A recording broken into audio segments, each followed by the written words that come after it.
Good morning, madzikabanje konsekumene muli. Yayi awandithundi Mr Khad amene ndithafuna ike maganizo awo pa new cabinet.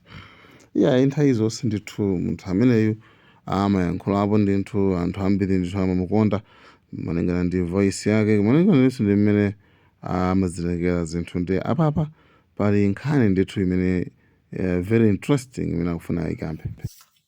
So cabinet ndi imene tonse ndayiona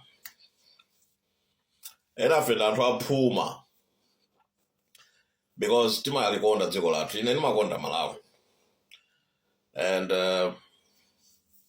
ndifuna ndipangiretu clear zinthu ndi anthu. I've always supported APM. That's clear.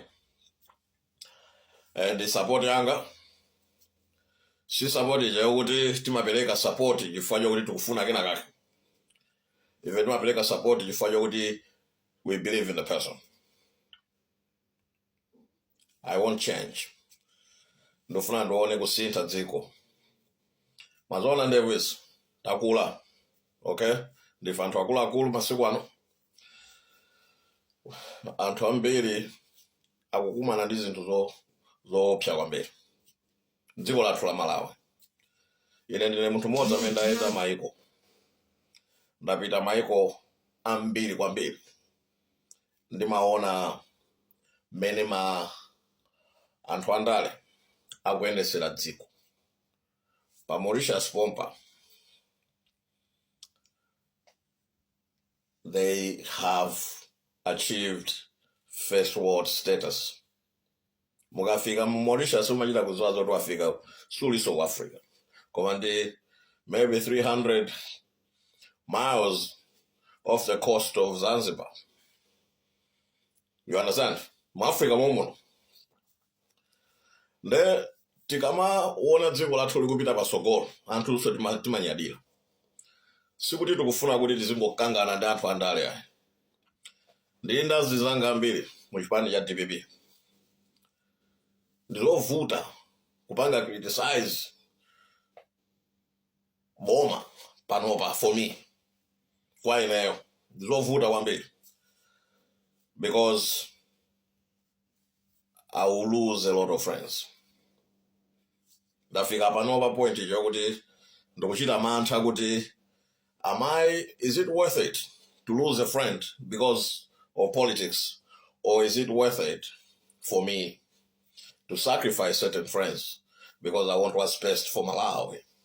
That's what I've been, juggling, fighting. Diona cabinet, I've seen it. Ndajezandia ambiri kwambiri lero.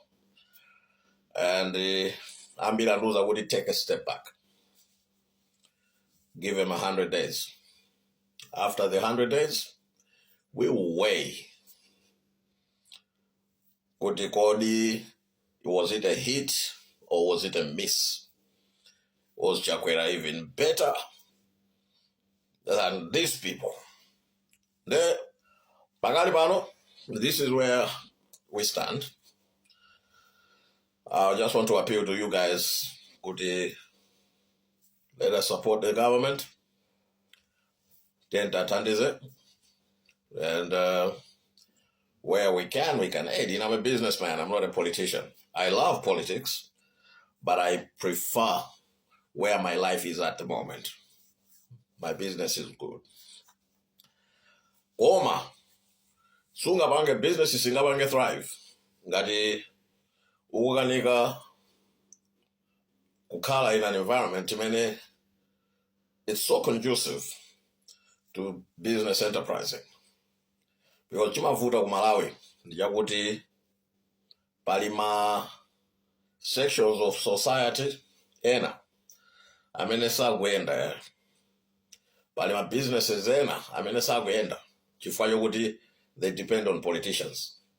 And a lot of these politicians don't understand what it means to be a business.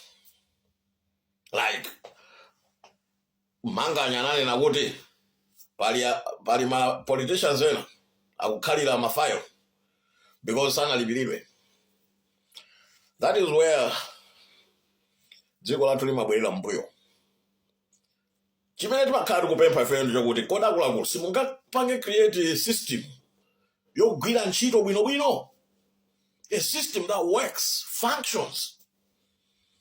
Ndi zimene timakhala tikukupemphani kwamba basi tizingogwirana kukhumulana. I mean, aliyense afuna kulemera. Ena anu mufuna kulemera chifukwa cha ndalesi. Ife timatha kukhala umbali without politics ndikupanga dola umene kuja. Sikuti aliyense amafuna kuti alemere chifukwa cha, because in Malawi the only quickest path to riches ndi ndale. Mupatsane ma position yo, then mulemeretsane. That is the problem. Tumofuna system yo enda bwino. Ma taxes atu lizona kumene akupita.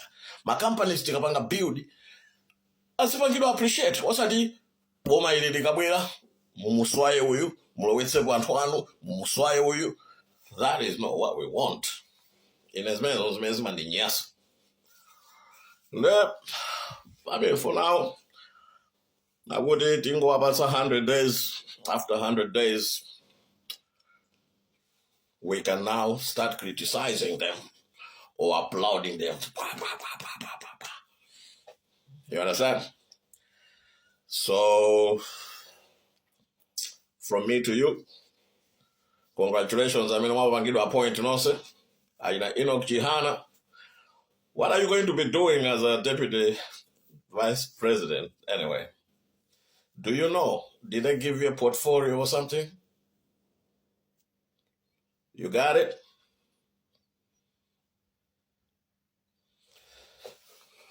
You got it, right?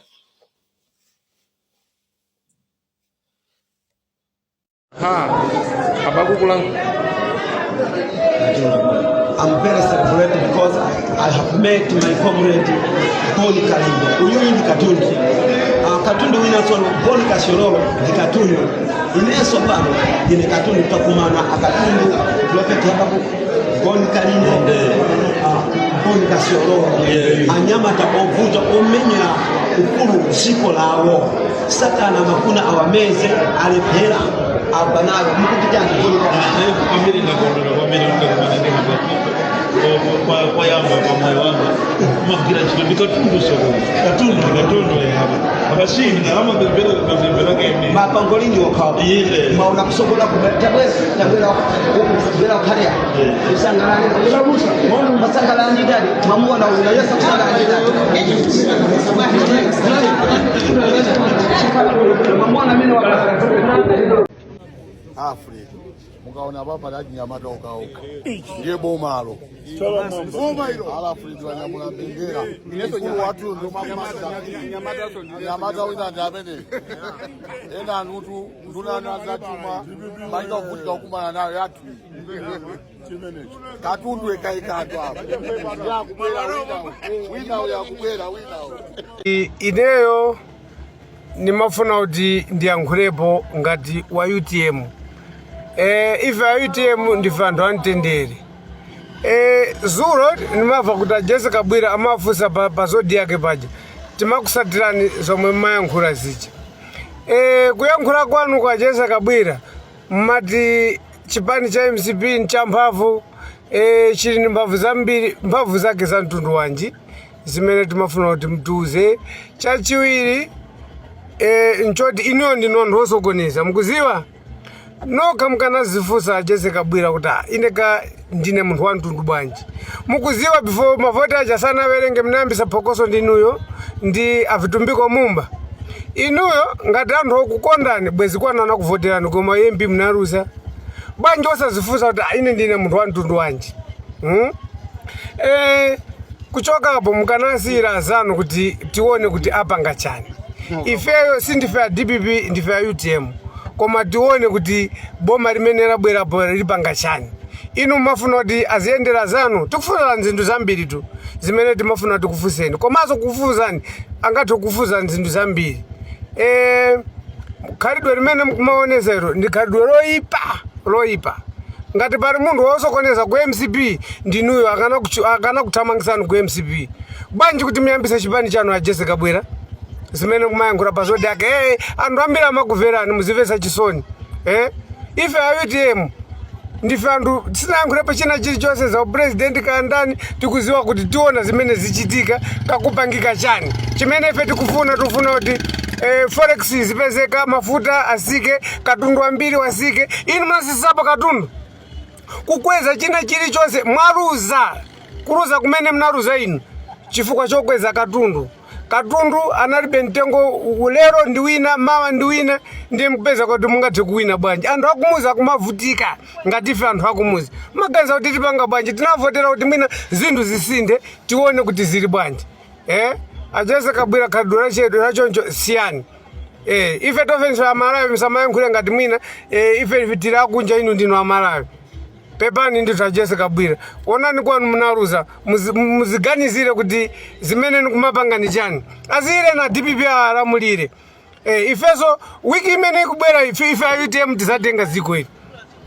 Panopo ndi lili manja mwa DPP ayendese zinthu kuti zikhala bwanji koma mene ndikuonera usogolera wapita mdalika asisa katundu. Mafuta forex zipezeka ndiye kuti zinthu ngati zili pa mtengo wabwino ndiye kuti china chilichonse chiziyenda bwino. Mukuona feteza 100 chakuti munthu uzona angavote 100 chakuti feteza munthu wakumuza ngaipeza 100 chakuti. Inu mdaya chipani chambavu ngati chinali chambavu bwanji mukanasisa katundu. Pepani nditu. Ino muchokemo ndavitumbiko mumbandi mwamene mukuonengeza OMCP kuti ikhale yoipa chifukwa cha ino anthu awiri zikomo.